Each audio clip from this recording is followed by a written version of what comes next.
Kia ora, welcome to Bustairs. So the next step in my lithium journey is a battery management system. Now I've been studying lithium batteries for quite a long time. I've been using them for much longer, of course. They're in everything. And something that's quite important, there's a few things that are quite important about lithium batteries.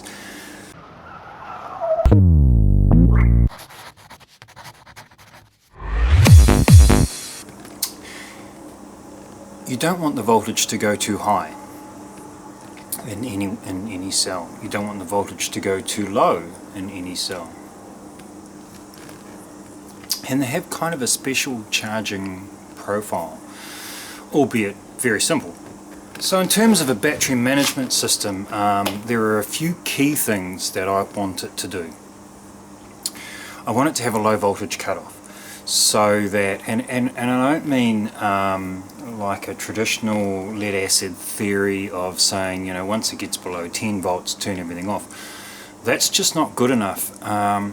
If you consider that it's made up of, well, especially with a 24 volt battery, it's made up of 8 cells. So you could have 7 cells at 3 volts and get 21 volts, and have 1 cell at 2 volts, which is too low, it's unacceptably low, and you'd have 23 volts. Which would appear fine from a voltage perspective of the battery pack, but an individual cell could be very, very low, dangerously low.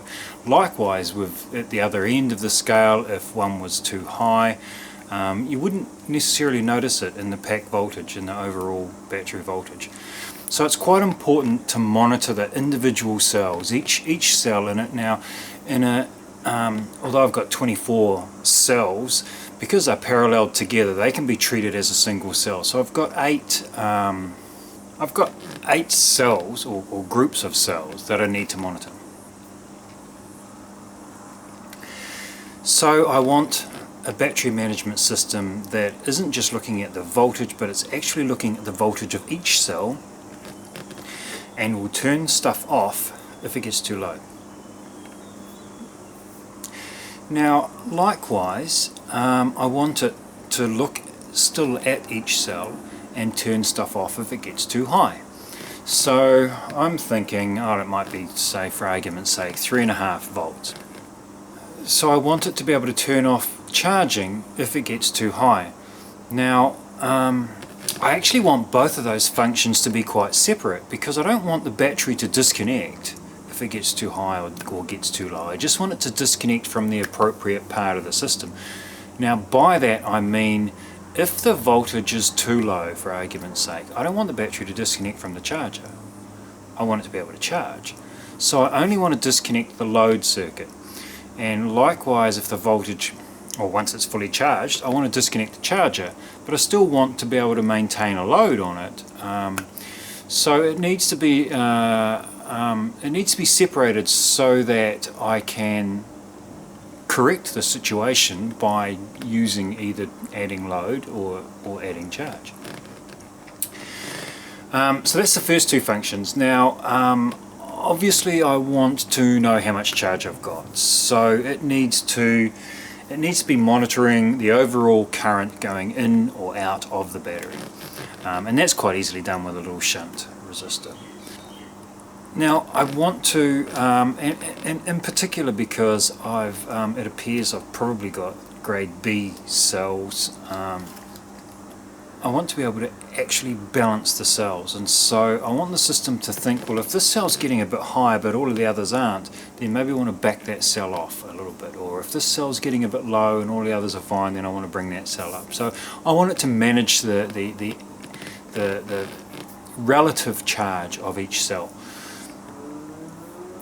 Now that can be done a number of different ways. There are quite simple little setups that you can put across a cell that simply looks at its voltage and starts to bleed power into a resistor, through to fully active systems that will literally take power from one cell and give it to another cell. The different methods have pluses and minuses for them, so I wasn't going to dwell too much on that side of it, other than I do want a system that will do that. Now I also need charge management, so I can do that with a fancy charger. I've got a Tracer MPPT charger. I bought one as a test to prove the theory. It's actually worked out to be very, very cool, and I have the intention of buying more. But I've got a kind of a new theory that I'm quite keen on. So to meet those criteria of a low voltage cut that affects only the load, a high voltage cut that affects only the charging, a balancing setup, and general battery management functionality, I started searching, and you can buy some very, very cool systems. Batrium's got a really neat system, very expensive, and it's very expensive for the bare bones, and you kind of need to keep adding stuff on. And I still had to buy chargers and stuff like that, and one of the biggest things is that regardless of your battery management system, the charging is actually a separate issue, and it is an issue. Lithium ion batteries require very different charging to lead acid batteries. So what I've come up with, and after researching various battery management systems and various charging setups and looking at a million different ways of doing it, the one I'm really keen on right now is this one. Now this has come to me from Canada in 7 days, so it was pretty cool. That was pretty cool. Well, 7 days from when I ordered it. Now this is the, and amazing, eh? That's it. That's essentially, that's it right there. This is the Electrodacus Solar Battery Management System, or SBMS0. Now this ticks all those boxes. It comes with a few other bits and pieces. It's got a little pack of cables for setting up the battery monitoring, and actually that's really all it comes with. It needs a couple of lengths of Cat 5 or Cat 6 cable or similar to set up some of the other functionality. Now with it I bought these. Now these effectively replace a solar charge controller. Now a lot of people, you hear people talking about them.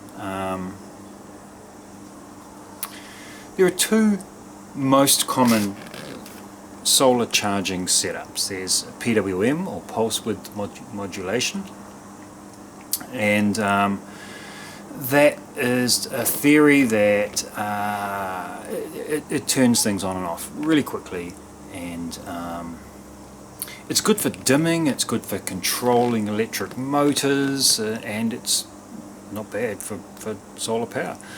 So what it does is it turns on and off the solar panel for charging the battery to hit the right voltage, in the same way it would work for an electric motor control or dimming lights or whatever. Now that's really good for lead acid, because you kind of need to control that voltage, but it actually doesn't really suit lithium ion anyway, because what you really want is everything it can give it. So, you know, provided you've got a matched panel, you want all of it. Now, another approach is MPPT, or maximum power point something, or maximum power point. And what that does is that suits when you've got more than one panel and or a mismatch of voltages. So if you try and use a 24 volt panel to charge a 12 volt battery, it doesn't really work that way.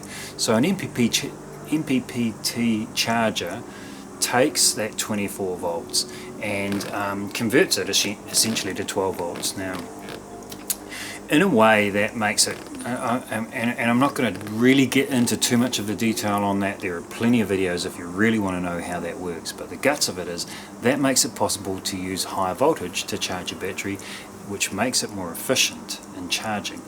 Now, as I understand it, it's more efficient even if you've got the correct size panels, in that it's finding the maximum power point. So if you had this wavy graph, and it's the point where you can get the maximum amount of amps out of the amount of voltage or the amount of power that you've got available, and pours that into your battery. Now that's much better for lithium ion. However, there's a school of thought that says if you've got a nominal 24 volt panel which puts out 30 something volts, and you hook that to a nominal 24 volt battery, which as we already know is probably more like 26 volts. Well, what happens is the panel voltage quickly drops, of course, to the battery voltage, and it pours as many amps into the battery as possible. Now, with almost any battery, if you just hooked a panel to it, it will charge it. You'd have to keep it pretty close on it because it will just keep charging it until it dies. But it will charge it, and it will charge it pretty efficiently. It's arguable that that is as efficient as any other charging method can get. Now, with that in mind, this little unit here then is my charge controller. Now, it has fancy little backs that clip onto it. I don't know why they're not on it, but really all it is a solid state relay and a bit of fancy electronics for turning it on and off. Now, on the theory that if we step back a bit, what lithium ion batteries want is a whole ton of power poured into them. They can handle quite high currents right up to the point where they're full, and at that moment they need you to stop. Now, they don't want to absorb, they certainly don't want to float. So a lead acid profile where, you know, it pours it in as quickly as it can, but it can't actually pour it in that quickly. So then it has an absorb function where it just keeps pushing and pushing to try and pour more power, and there's no need for that with a lithium ion because the bulk charge is all it needs. So these are bulk chargers, and that's all they're good for. So what this does is it connects it's mindlessly simple. It's so simple, it's seriously smart. This connects the solar panel to the battery direct to get the maximum current it can get out of that panel, so long as the panel's matched to the battery, which means, you know, for a 12 volt you need like a 36 cell panel, and for 24 volt you need a 60 or 72 cell panel. Not hard to achieve. Get the right panel, parallel a couple of them into here. It can handle 20 amps, which a couple of panels are good for 20 amps, and this will simply connect the panel to the battery until it's charged and then disconnect it. Really simple, like really simple. And it's all driven by this beautiful little brain here. Now that is the Electrodacus Solar Battery Management System. Now it's quite reasonably priced, so to me this might represent the ultimate battery management system because it literally ticks all the boxes. So this is the management system. It will tell you how much current you're using. In fact, it runs a slightly different theory in that it separates, it runs not just a shunt for the battery, but a secondary shunt that measures just the incoming charge. We'll look at the the wiring later, but what that means is if you separate the charge current from the going in or out of the battery current, you can then calculate the load current as well. So for argument's sake, if you've got 30 amps coming off of the solar panels into the battery, and you've got a load of 50 amps running at the time, what you'll see on a normal battery monitor is 20 amps coming out of the battery. Whereas if you run this second shunt, you'll see 30 amps coming in from your charging, which is good to know, and 50 amps being used as a load, and 20 amps of that is being contributed by the battery. So you get a better understanding, far more information by running that second shunt. So as a battery monitor, it's already kind of a step ahead of your average battery monitor. Then it has low voltage and high voltage cutoff, so it's managing your load and your charging not by the total battery voltage, but by the actual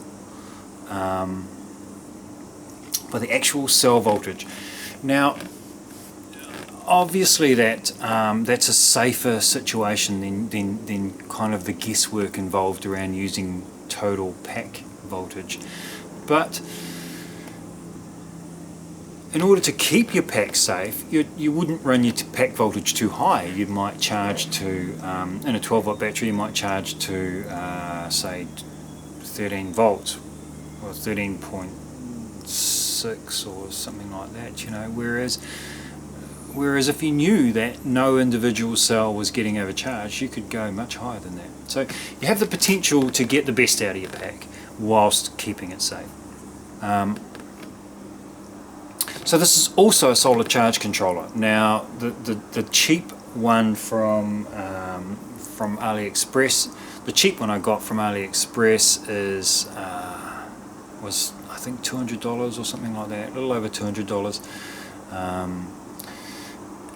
I had the intention of running 3 of those, which would be $600 for charge controllers. Now that exact unit I could buy locally here in New Zealand for just under $700 each, and this is 4 charge controllers, and it could run up to 30 charge controllers off of this little box, which would be you're talking house power at that point, you know,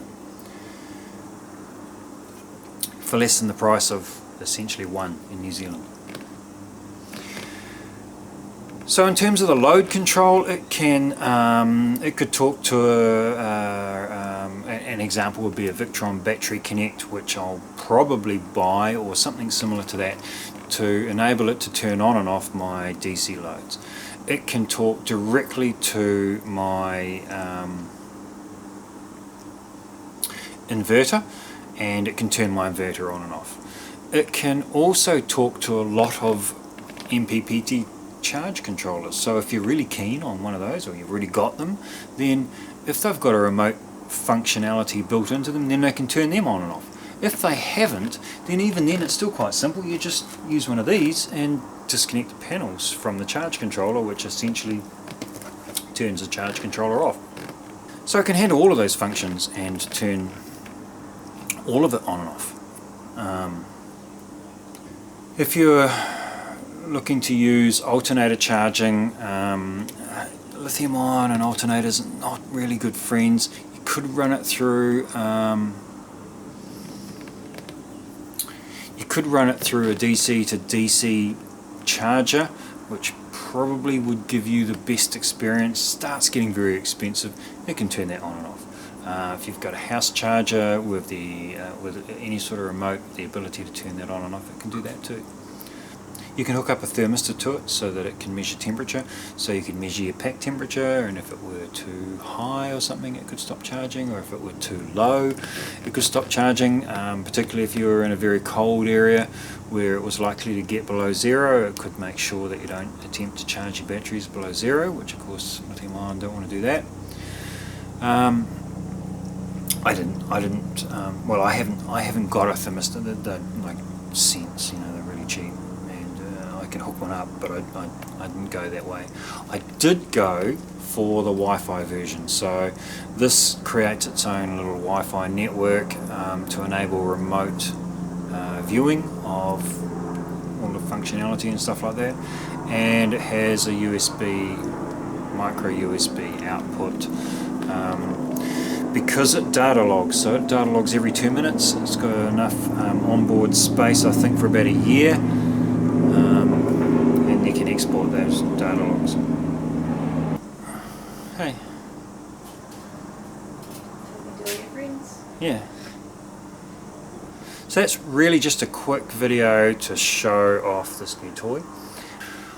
I'll do another video of how it actually all hooks in and how it works, and a bit of a review on what I think of it once I've got it up and running.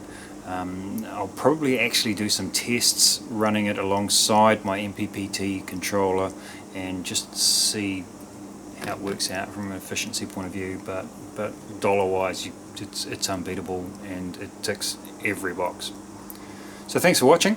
I hope you enjoyed the video. If you did and you want to see more, especially about this lithium ion, if you did and you want to see more, then push all the buttons, and hopefully I'll see you again soon. Take care. Mā te wā.